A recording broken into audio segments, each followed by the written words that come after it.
you know that we've been talking and celebrating our 5-year anniversary, right? Oh, thanks. Wouldn't it be fun to hear from someone who's been here from day one and is still here reaching tremendous new heights with their businesses, on their way to earning 6-figure incomes? Would you like to hear from someone like that? Well, it just so happens they're already standing here, so we thought we'd ask them if they'd say a few words. Just kidding. They've been prepared, so they put together their story. So would you guys help us welcome to give you a fabulous story of the journey of the last 5 years and some tips that you might glean along the way, so get those pencils out. You're going to get some great pointers. Welcome to our stage, the 3-star Vice President, Trisha and Matt Deming. Thank you. Woo! Do you have the clicker? Do you know where the clicker is? Clicker. We'll find it. Okay. Okay, we are so excited to be here. It's scary but really fun because you get to hear our story, our journey. And we're looking for a clicker, so whoever has a little clicker so we can show you some slides. Yay, okay, thanks. Okay, so you get to hear from the beginning, and it all starts with the definition of persevere. That really is our journey. And so I thought this was so appropriate. To persist in anything undertaken, maintain a purpose in spite of difficulty, obstacles, or discouragement. Continue steadfastly. And honestly, that is our first year in a nutshell, but it continues on from there. I thought that was really appropriate. Because how did we begin? It all started with a phone call from my mother, who is here. Where is my mom? Where did she go? They're all videoing. Hi.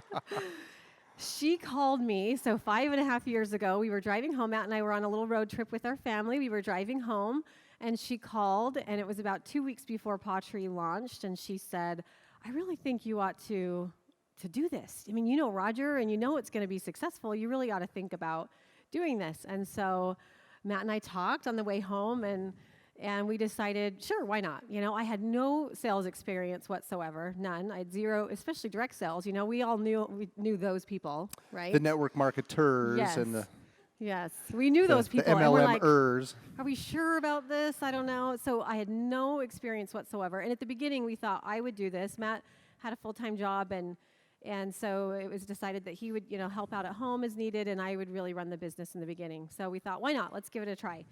So it started with PetPro application, which was online, but this is like digging into the past. It was so fun to go through all my old papers and everything. This is an original paper from the beginning. So the $3.99 kit, that was the middle kit that we purchased. And it was a sacrifice. I mean, we did not have the money. We had a great life. We had, you know, everything that we needed, but really not a lot of room for more.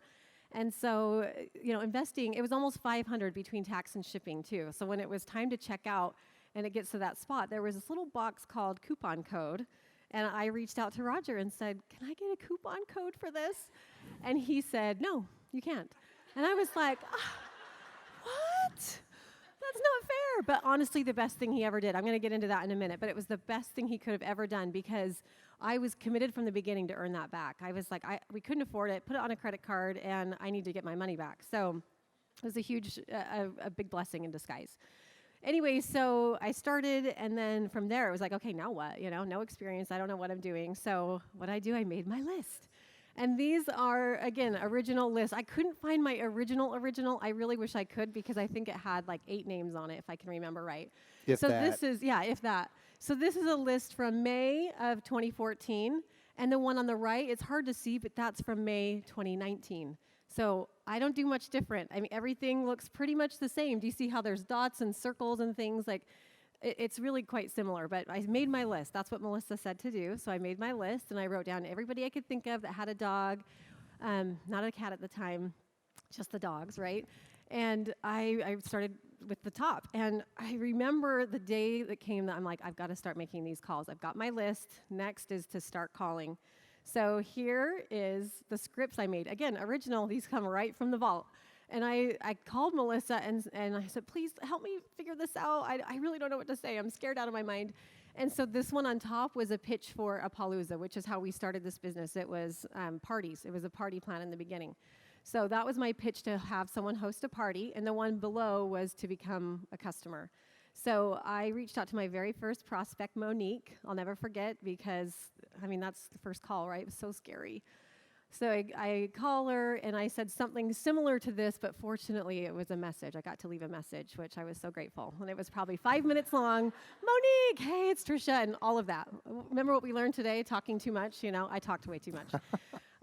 Reached out to her, left a message, and then I went to my next one, and I just thought for sure she would too. I didn't think that she would answer, and she did. She answered the phone. And so I was like, okay, now what? And I threw the script out the window. I'm like, I don't know what to do now. So I just started talking, and she unfortunately said no, which was humbling, but also like, okay, hang up, who's next? So I just continued that pattern of calling, and I got through my list pretty quick. I mean, I told you it was like 8 names, right? So next step was trying to get people to host a party, and so I had asked my aunt to help, and she said she would, and my mom said she would host a party for me. So I had 2 parties on the books in the very beginning of the business, and these are the original invitations of what I shared with them. So Jane was my aunt, and she was willing and able to host, and so it came to the day of the time to host, and she called me and said, I don't have anybody coming. Does this sound familiar? I don't have anybody coming, so we just need to cancel. I'm like, okay, fine. So my first event canceled. No show. Nobody came. So we didn't even get that far. So then the next week I had the one my mom hosted, and I was really excited about this one because it was my friends, because I used to live in my mom's neighborhood. We had just sold our house and moved about a year previous. So this is where a lot of my friends were. So I thought, this is going to be amazing. Since then, my list had grown a little bit more, and I thought, I've got more people I can invite. I think between my mom's friends and our friends, there was about 30 guests that we invited, and we had some RSVPs. So I'm like, this is going to be amazing. I know they're going to support me. They're going to support my mom. It's a nice area. I just thought this is going to be amazing. So the party comes. At least people came, so that was the definite bonus. But guess how many people bought something that day? Yeah, I see the zero. Zero people. And that was humiliating, it was humbling, it was everything. I didn't know what to do because not only did nobody buy, but I had 2 people there that were really heckling me.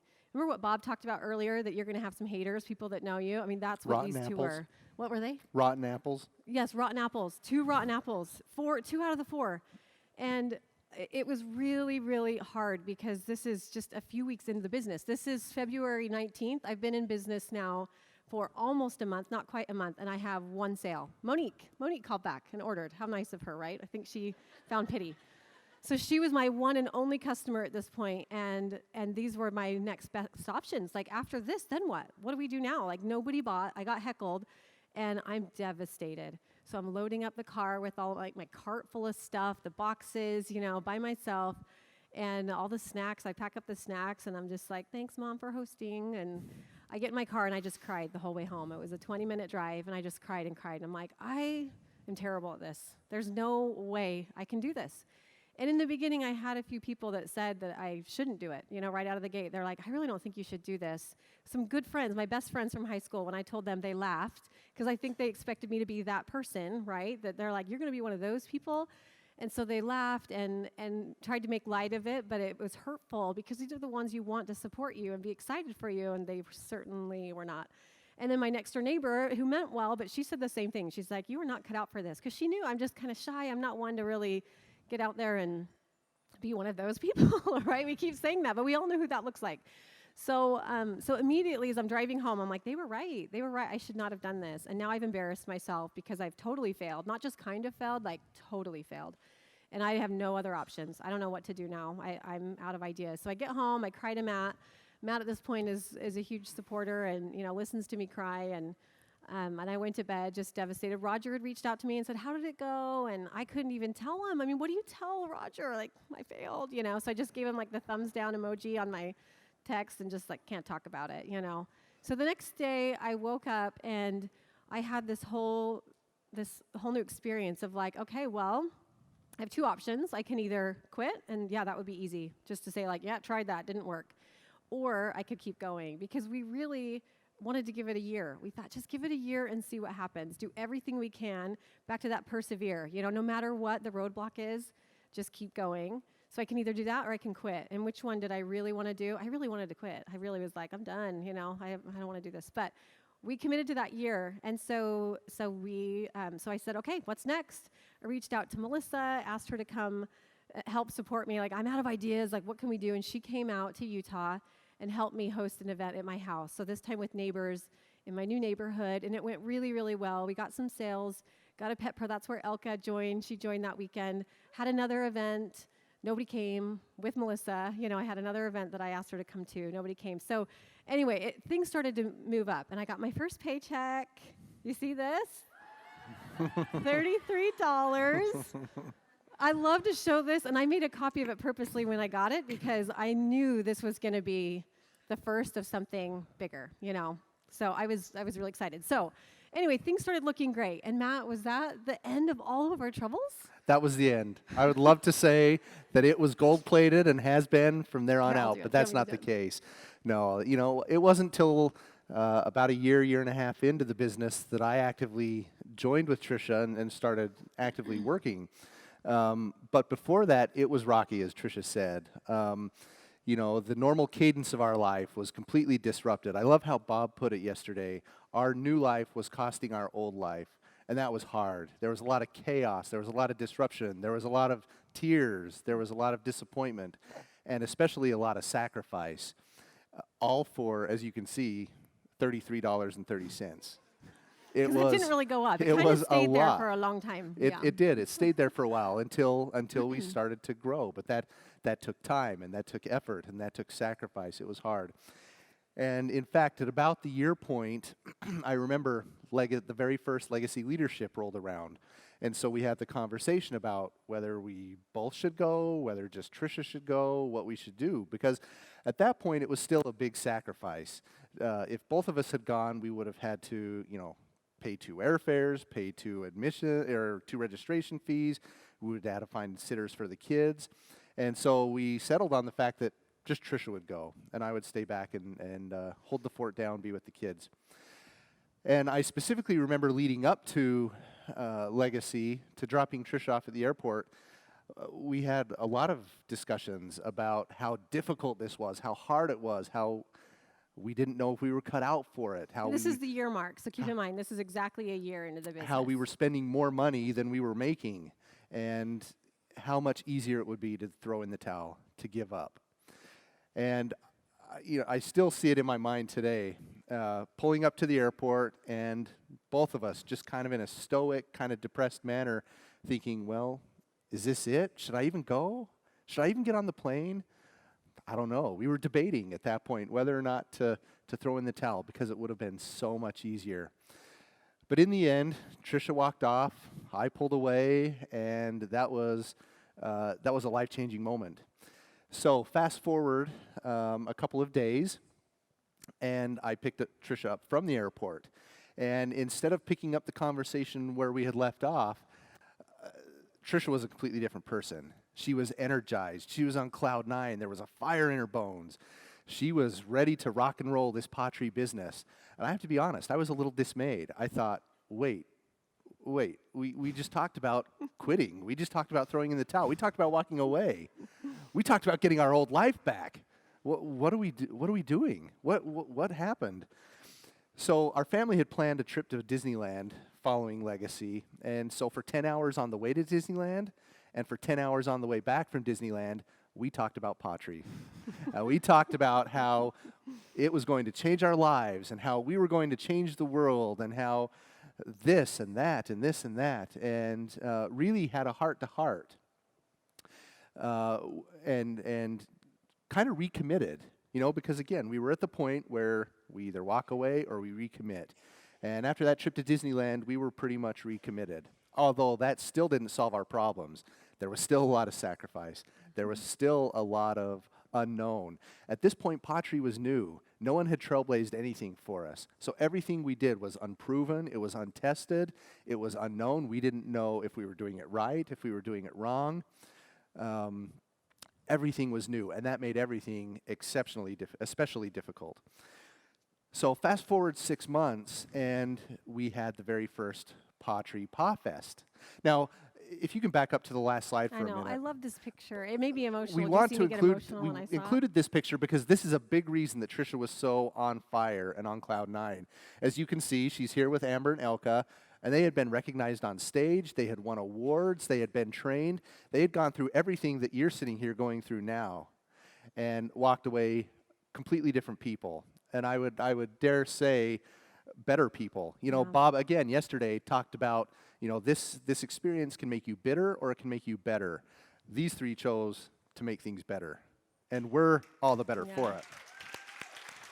But really, as it came on, it got me emotional because really, like that, we were the trailblazers. You know, we didn't know anything. They joined pretty quickly after I joined, fortunately. So it really was creating a journey together. And so having us earn awards together was really meaningful to me and changed everything. And don't we look like babies? We look like babies.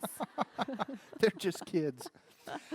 So anyway, fast forward 6 months, and it was pawFest time. And this time, we decided that, you know what, whatever it takes, we're committed, we're ready to do this. You know, let's both go to pawFest. Not just Trisha, not just me, but both of us together as a team. So we did. And I experienced the exact same thing that Trisha experienced at Legacy. As you can see, we were surrounded by incredible people. We were recognized, we were taught, we won awards. Just had a fantastic time. And I'd love to say from that point on, it was easy. But again, it wasn't easy. It was difficult. We still held Paloozas, in-home events, where we walked away eating the food that the host had prepared because nobody showed up. There were still tears. There were still sacrifices. It was not easy. It was still an uphill battle. We were still stuck staring at this impossible destination that we didn't think would ever come. And again, all for $33. But since then, we can say that because of pawTree, we've been able to do so many things. This is our family here. Just this last winter, we were able to take a ski trip together. We've been on the paw trips together to Puerto Vallarta, on the cruise to the Bahamas. We flew our entire family down to Orlando in January to attend Legacy. And even on the future, we have a family trip scheduled to Hawaii. Trish and I have a European vacation in September, and one thing we want to do is remodel our kitchen to look just like this. I wish that were ours, but it will. It will be. It will one day. And that is all because of Dream board. that is all because of pawTree. Would any of that have been possible without pawTree? No. Yeah. And that was a big part of our why, because we love these things. We love to do these things. And because of pawTree, we can. And we're seeing it happen. So we want to give 4 tips that we feel will really be helpful as we kind of close out our remarks here. There's 4 things we want to share with you that will be really, really impactful if we could go back to our beginning and give us the same advice. This is what we would say. If we knew then right? what we know now, what would we tell ourselves? This is what so it we would be. compiled 4 points that we want to share with you. So the first one, decide and believe that it's possible. So decide, you being here, I feel like is a big first step. You've decided you're here, so believe that it's possible. Those dreams and things that you want, create that vision. We talked about that yesterday. Expand your vision and believe that it's possible. So why did you join? What can pawTree do for you? That was one of the most important questions Melissa asked when she came to that visit in February. Right after a month into the business, she came, and that was one thing she asked is, if you had all the time in the world and all the money in the world, what would you do with your time? What would you do with your money? And it was the first time I really allowed myself to dream about what was possible. Up to that point, like I said, we lived just an average life and had everything we needed, but not really a lot of room for extras. So traveling, that previous slide, was just not a possibility. Flying our whole family anywhere was just not in the cards. So decide and believe that it's possible. And in that first moment of me believing and dreaming, I knew people that had been successful in direct sales, so why not us? Why couldn't we? So it allowed me to open that vision, make it bigger, and believe in myself. So that was truly one of the first steps. Number 2 would be commit. That year commitment was critical, absolutely critical, because like I said, it would have been a lot easier to throw in the towel and just at that 1 month mark and been like, yeah, that was not for me. There's a reason that people don't do this. That would have been the easier choice. But I had committed. I love this quote by Mary Kay Ash. For every failure, there's an alternate course of action. You just have to find it. When you come to a roadblock, take a detour. And that's really what we did. That was our whole first year. Every roadblock we hit, we took a detour. And we were just figuring things out. And even into year 2 and 3, and I think we're really finally in a groove. I feel like it's been working. So commit. Can't say that enough. Number 3, devote time to personal development. So surround yourself with like-minded people. So you're here, you're at this event. If there's a rank that you're shooting for and you're not there yet, then surround yourself with people already at that rank or above. That's what we had to do. You know, with us being the trailblazers, there were a lot of ranks that we were hitting first, and there wasn't anybody really that, in pawTree at least, that we could look up to, so to speak. I mean, that sounds harsh, but it's the reality that we really have been the trailblazers. And so I had to go find people that had already established themselves as six-figure earners and led ways in their companies. So this is a retreat I went to, and you might see a familiar face. There's Heather's in there. So Heather, this is how Heather and I met. We went to this leadership retreat, and it was filled with just packed with women that had done really, really well in business. 1 man. Yeah, and 1 man. Forgot about Todd.